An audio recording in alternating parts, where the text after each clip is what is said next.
நன்மையும் தீமையும் பிறதரவாரா. நம்ம இன்னைக்கு சுபிஷமா இருக்கனாலும் அதுவும் நம்முடைய கர்மா. இன்னைக்கு நம்ம கஷ்டப்படுறனாலும் அதுவும் நம்ம கர்மா தானே. இதுக்கு இவாளோ அவாளோ காரணம் கிடையாது. தயவு பண்ணி மன்னிச்சுங்கோ. இனிமே அதே போல வார்த்தைகளை யூஸ் பண்ணாதீங்க.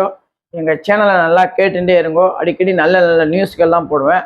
அடுத்தது இப்போ துலாம் மாசம்னா ரொம்ப விசேஷம். ஐப்பசி மாசம். ஒரு எல்லா மாசமே விசேஷமான மாசம் தான். அதுலேயும் ஐப்பசி மாசம் ரொம்ப விசேஷம். இப்படிதான் சாமி புரட்டாசி மாசத்தை சொன்னீங்க, இப்படிதான் தை மாசத்தை சொன்னீங்க அப்படிம்பீங்க. எல்லாத்துக்கும் விசேஷம் இருக்குது. வெள்ளிக்கிழமைன்னா விசேஷமான நாள் வீட்டை கூட்டுறாங்க.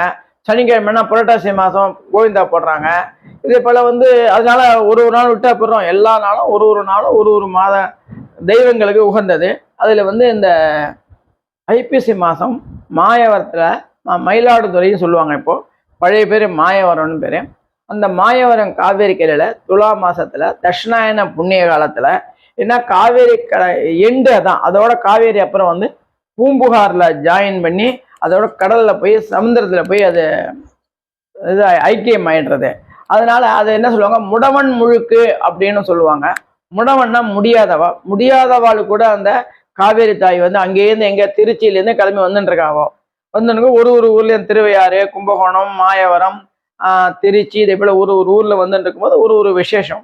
எல்லாரும் அங்கங்க புண்ணியத்தை தேடிட்டாலாம். முடியாதவாளா என்ன பண்ணலாம், வயசாயிடுது, கர்ப்பிணி பெண்கள், கைகால் முடியாதவா இவெல்லாம் காவேரி தாயிட்ட வேணாலாம். என்னக்கம்மா நீங்க வந்துட்டியம்மா, கடைசிக்கு வந்துட்டியே, நாங்க கவலைப்படாதீங்க, நீங்க மாயவரத்துக்கு வாங்கோ, நான் உங்களுக்கு மோட்சம் கொடுக்குறேன், அதோட பூம்புகார்ல கலந்துருவேன்னு சொல்லுவா. அதனால அங்க போய் ஸ்நானம் பண்ணாக்க 5 ஜென்மத்துக்கு பாவங்கள் போகும். அதோட அங்க தர்ப்பணம் பண்ணா ரொம்ப விசேஷம். பிதர்களுக்கு தர்ப்பணம் பண்ணோம்னாக்க நம்மளுடைய பிரம்மகத்தி தோஷம், பிரித்து தோஷம் எல்லாமே போகும். அது கடைசியில் அங்கதான் மாயவரத்துல போய் கலக்கிறதுனால எல்லாரும் முடிஞ்ச அளவுக்கு மாயவரத்துல 18ஆம் தேதி மாசம் பிறந்துடுத்து. நீங்க 18ஆம் தேதியே போகணும் அவசியம் கிடையாது. அடுத்த மாசம் 16ஆம் தேதி வரையும் உங்களுக்கு என்னைக்கு முடியறதோ இன்னைக்கு காத்தால போயிட்டு அந்த காவேரியில ஸ்நானத்தை பண்ணிட்டு பக்கத்துல மயூரநாதர் கோவில் இருக்கும். அங்க மேக தட்சிணாமூர்த்தின்னு இருப்பார்.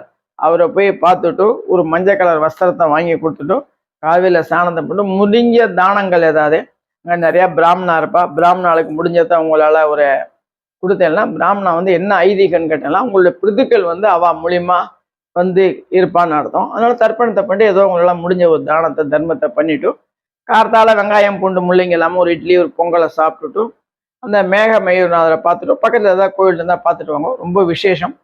எந்த அளவுக்கு நீங்கள் தர்ப்பணம் பண்ணி பிரிதுக்களுக்கு நீங்கள் கூப்பிட்டு செய்கிறீங்களோ அந்த அளவுக்கு உங்கள் லைஃப் சுபிட்சமாக இருக்கும். இதை பார்த்துட்டு நிறைய பேர் ஃபோன் பண்ணுறாங்க.